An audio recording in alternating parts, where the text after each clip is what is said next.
সাম্প্রতিক আইনশৃঙ্খলা পরিস্থিতি অবনতির প্রেক্ষাপটে চোর ছিনতাইকারীদেরকে গণধোলাই দেওয়ার পক্ষে সোশ্যাল মিডিয়া বেশ হাইপ উঠেছে। অনেকে বর্তমানে এটাকে সমাধান ভাবছেন। এ বিষয়ে শরীয়তের নির্দেশনা কি?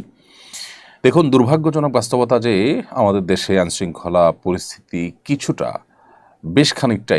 শুধু নয়, বেশ খানিকটাই অবনতি হয়েছে এবং জনমনে বেশ কিছুটা আতঙ্ক তৈরি হয়েছে।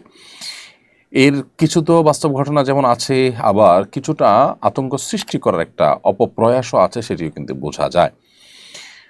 ব্যাপার যাই ঘটুক না কেন, যে কিছু কিছু ঘটনা ঘটছে এবং চুরি ডাকাতি বেড়েছে, এটা তো ওপেন সিক্রেট, আমরা সবাই জানি।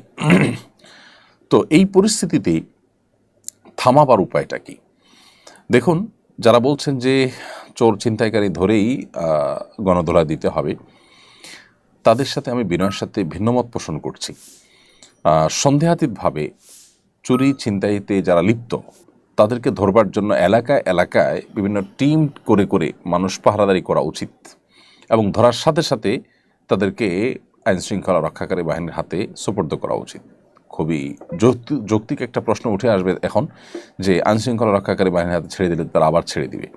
এই জায়গাটাতে আমাদের খুব বেশি মনোযোগ দেওয়া দরকার, শক্তি ব্যয় করা দরকার, যে আইনশৃঙ্খলা রক্ষাকারী বাহিনীরা যাতে কোনোভাবে এদেরকে ছাড় দিতে না পারে, ছেড়ে দিতে না পারে, সে ব্যাপারে নজরদারি করা, সে ব্যাপারে আমাদের বিশেষভাবে মনোযোগী হওয়া, আন্দোলন সংগ্রাম করা, এটা জরুরি। আমরা যদি আইন হাতে তুলে নেই, তাহলে সেক্ষেত্রে অনেক নিরীহ মানুষ মারা যাবে এবং একটা মানুষ দেখা যাবে যে একটা অপরাধ করেছে, সে অপরাধে তার আসলে জীবন নিয়ে ফেলা মতো অপরাধ সে করেনি, কিন্তু সেটাও হয়ে যাবে এবং এইটাকে কেন্দ্র করে মানুষ যার যার শত্রুতা উদ্ধার করা শুরু করবে।